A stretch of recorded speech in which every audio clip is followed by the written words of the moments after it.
Hi, నా పేరు కావ్య కళ్యాణరామ్. మన గుంతకల్లు న్యూస్కి సబ్స్క్రైబ్ చేయండి. లైక్, షేర్, సబ్స్క్రైబ్ టు మన గుంతకల్లు న్యూస్. మన గుంతకల్లు న్యూస్కి స్వాగతం.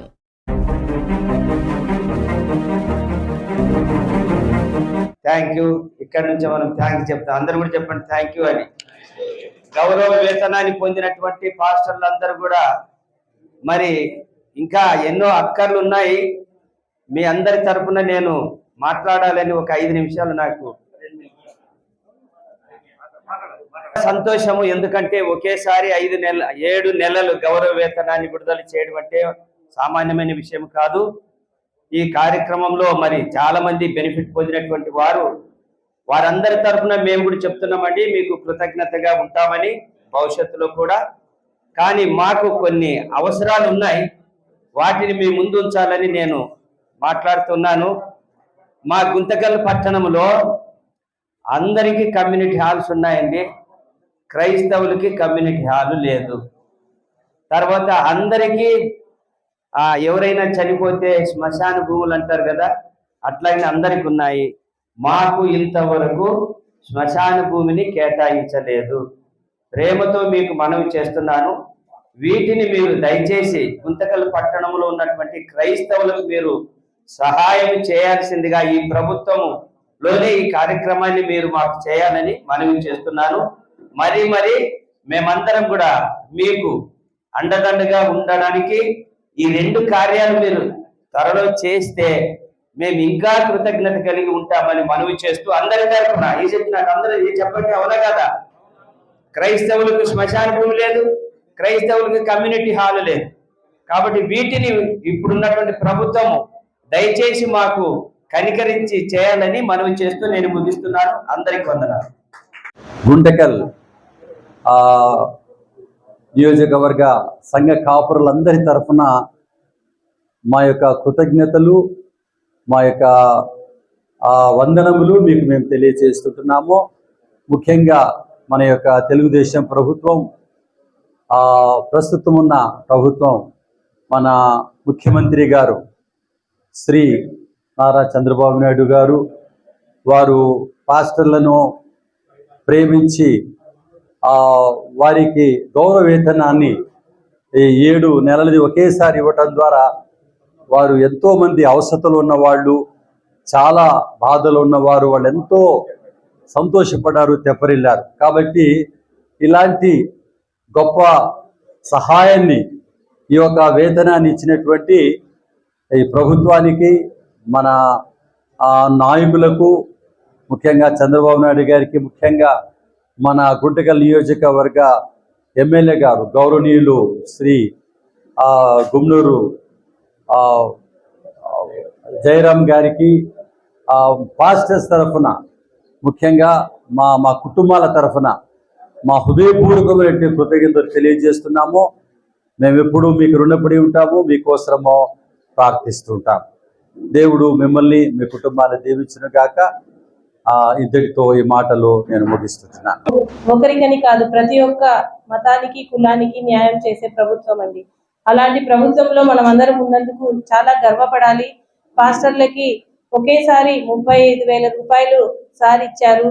ప్రతి నెల 5,000 వాళ్ళకి కూడా ఖర్చులు ఉంటాయి, అవసరాలు ఉంటాయి, అన్ని పెరుగుతున్నాయి. ఎంతో దూరదృష్టితో ఆలోచించి ప్రతి పాస్టర్ కి నెలకి 5,000 చొప్పున ఇవ్వటం జరుగుతుంది.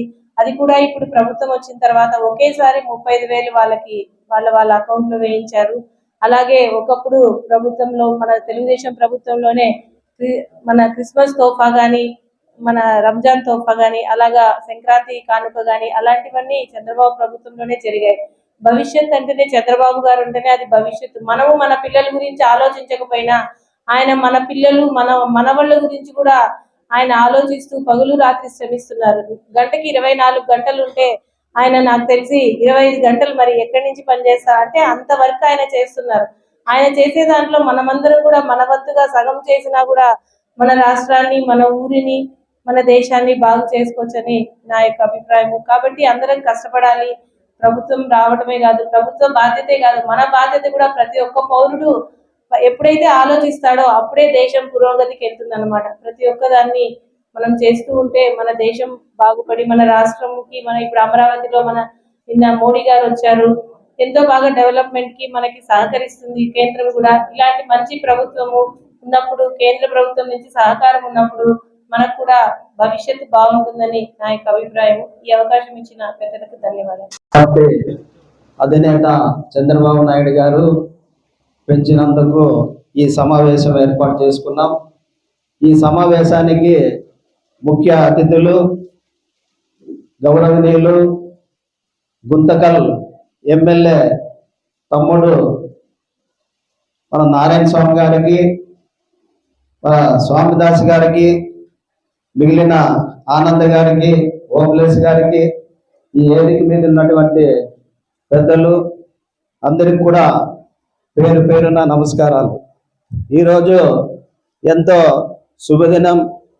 ఎందుకంటే గత గవర్నమెంట్లో గౌరవవేతనం ఇవ్వక చాలా ఇబ్బందులు పెట్టి పాస్టర్లకి కలిగిన విషయం అందరికీ తెలిసిందే.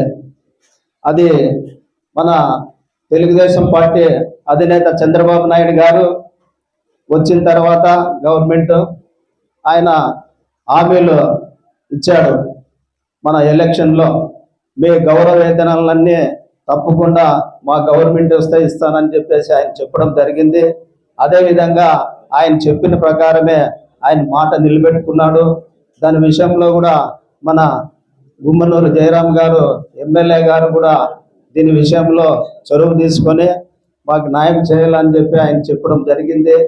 మళ్ళా ఆ విధంగా మనం ఎప్పుడు కూడా తెలుగుదేశం పార్టీని, మన పెద్దలు గౌరవనీయులు మన జయరాం అన్న గారిని మీరు ఎప్పుడు కూడా మర్చిపోకుండా మీ ఆశీస్సులు ఎప్పుడు ఎమ్మెల్యే గారికి ఉండాలని చెప్పేసి తెలియజేస్తూ ఈ అవకాశం ఇచ్చినటువంటి పెద్దలకు ధన్యవాదాలు తెలుపుకుంటూ సెలవు.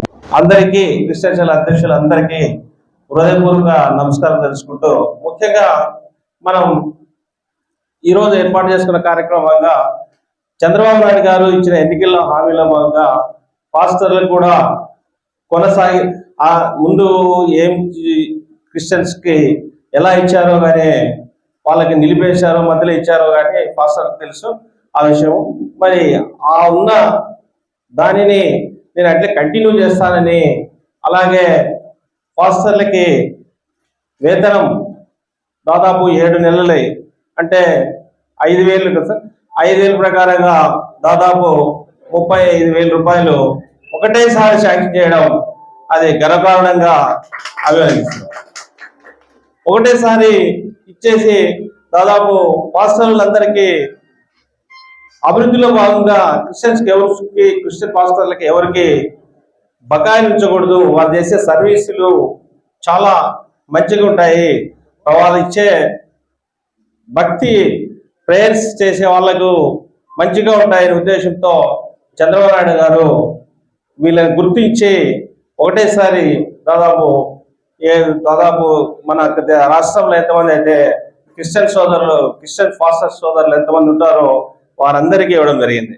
ఇలా రాష్ట్ర అభివృద్ధిలో చంద్రబాబు నాయుడు గారి పాత్ర చాలా అభివృద్ధి చెందుతూ వస్తుంది. మరి నిన్ననే అమరావతి రాజధానిని ప్రారంభించి మన నరేంద్ర మోడీ గారితో ఏర్పాటు చేసి దాదాపు 400 కోట్లకి భూమి పూజ చేశారు.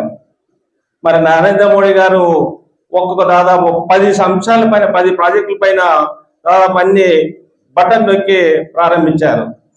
నరేంద్ర మోడీ గారు రాష్ట్ర అభివృద్ధిలో ఏ విషయంలో రాజీ పడను, నేను ఖచ్చితంగా మీ రాష్ట్రానికి చేయూతుగా ఉంటాను అని చెప్పి నిన్న చంద్రబాబు నాయుడు ఉన్నంత కాలం మీ రాష్ట్రం అభివృద్ధి చెందుతూనే ఉంటుంది.